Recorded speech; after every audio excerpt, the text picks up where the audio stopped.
Saline কাণ্ডে মুখ্যমন্ত্রী তথা রাজ্যের স্বাস্থ্যমন্ত্রী মমতা বন্দ্যোপাধ্যায়ের বিরুদ্ধে সড়ক বিরোধীরা জনস্বার্থে বিগ ইস্যু লিস্ট তৈরি হচ্ছে। এবার 31শে জানুয়ারি আন্দোলনে নামার বড় ডাক দিলেন শুভেন্দু অধিকারী। তিনি জানান 30 তারিখে আমাদের কনভেনার জানিয়ে দেবে আমরা 31 তারিখে কি প্রোগ্রাম করব। এটা খুবই বড় ইস্যু।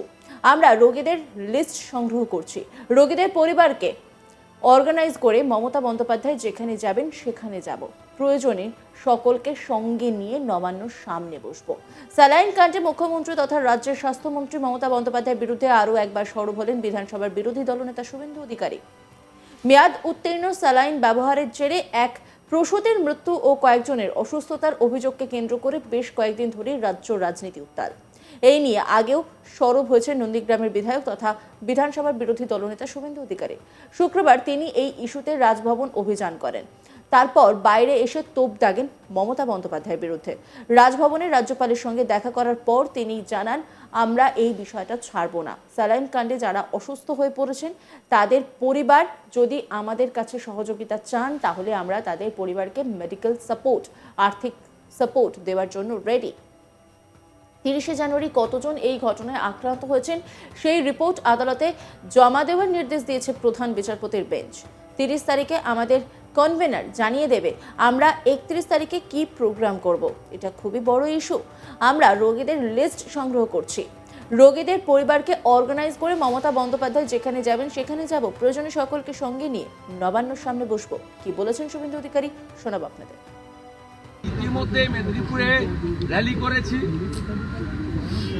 আমরা কলকাতাতে র্যালি করেছি, গভর্নরকে বলেছি আমাদের যারা আছেন তারা পাবলিক ইন্টারেস্ট লিটিগেশন করেছেন, আমরা প্রপারলি এটাকে ছাড়বো না, ইটস এ বড় ইস্যু। এবং আমরা ডেথ ভিকটিমের বাড়িতেও গেছি, তার পাশে দাঁড়িয়েছি।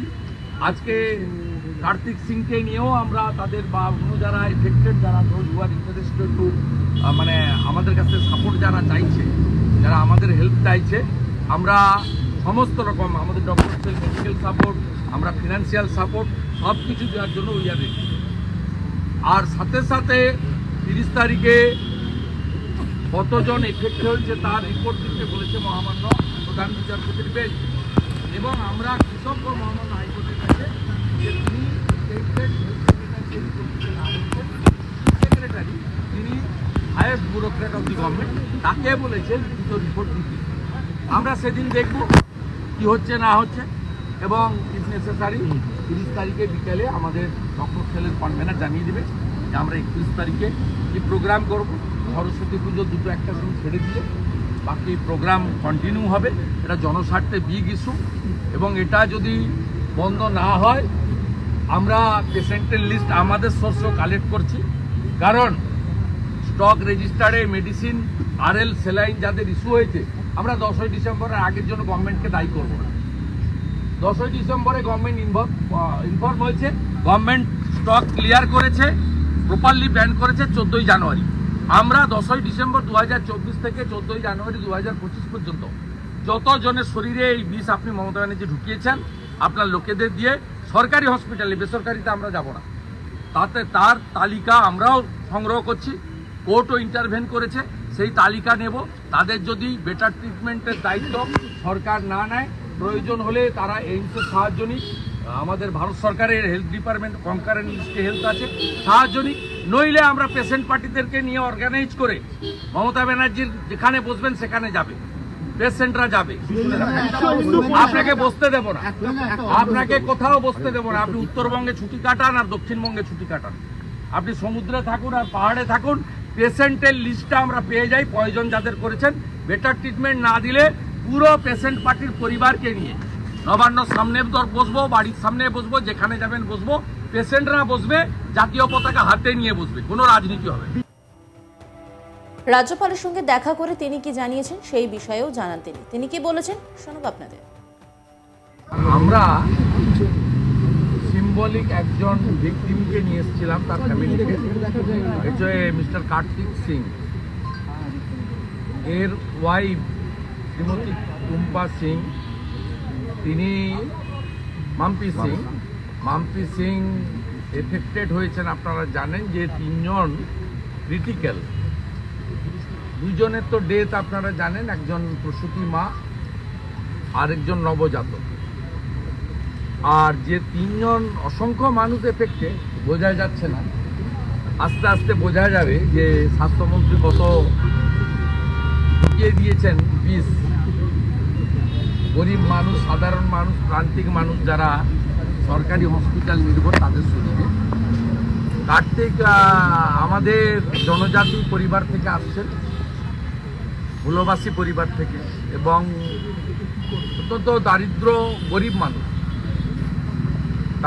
তিনি আজকে গভর্নর সাহেবের সঙ্গে মিট করেছেন, তিনি বিচারও চেয়েছেন এবং শুধুমাত্র ডেথ ভিকটিম নয়, যারা এফেক্টেড হয়েছে তাদের কম্পেনসেশনের ব্যাপারে কোর্টও যেমন ভাবছে, সাথে সাথে গভর্নরও যেন রাজ্য সরকারকে ডাইরেকশন দেন এরাও যাতে অ্যাপ্রোপ্রিয়েট ক্ষতিপূরণ পান।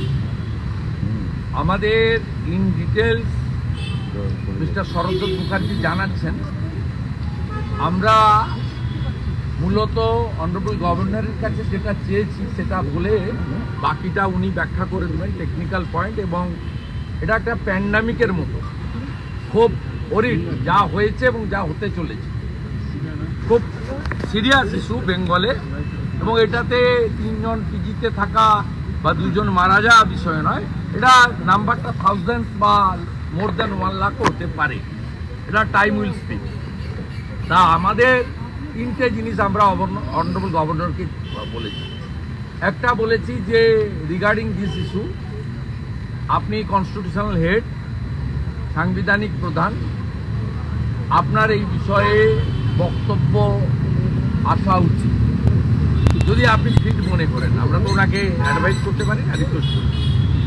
সেকেন্ড, আমরা বলেছি যে এই ক্ষতিগ্রস্ত পরিবারগুলো ক্ষতিপূরণ বা প্রপার ট্রিটমেন্ট যাতে পায়, আপনি নিজে নজরদারি করুন। সেটা আপনি ভিজিট করতে পারেন বা আপনি গভর্নমেন্টকে বলতে পারেন বা খোঁজ খবর নিতে পারেন। কারণ আমাদের কাছে ডক্টর বিশ্বপতি মুখার্জি যে রিপোর্টিং করেছেন তাতে এই তিনটে পেশেন্ট এখনও ভালো নেই, তাদের প্রপারলি ইউরিন পাস হচ্ছে না।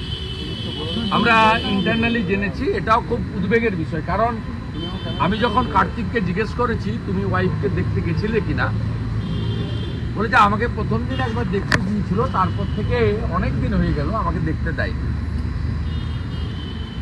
আমি আজকে চেষ্টা করব ওকে পাঠানোর, যদি ওর মিসেসের সঙ্গে দেখা করতে যায়। আমরা সেদিনও স্বাস্থ্য ভবনে বলেছি যে আমরা স্ট্রং এবং অ্যাকচুয়াল বুলেটিন চাইছি, মেডিকেল বুলেটিন।